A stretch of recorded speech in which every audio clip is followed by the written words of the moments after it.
অভিনন্দন Bangladesh cricket team, তোমরা দারুণ খেলছো। অনেক সুন্দর একটা জয় আমাদেরকে উপহার দিছো। তোমরা সিরিজ জিতছ, অভিনন্দন।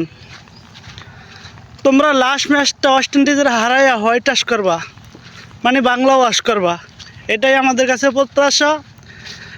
এভাবেই খেলবা। আমরা অনেক আনন্দিত, অনেক উৎসাহিত হয়েছি। খেলা দেখে অনেক তৃপ্তি পাইছি, সত্যি কথা বলতে তৃপ্তি। এইরকম জয় আমাদের দরকার। এইরকম বড় বড় দলের সাথে জয় হইলে মানে সারা বিশ্বের কাছে আমাদের দলের একটা ভারসাম্য বাড়বে। অভিনন্দন বাংলাদেশ, যা হয়েছে ভালো হয়েছে। আগামী মাসে এই ধারা বজায় রাখবা।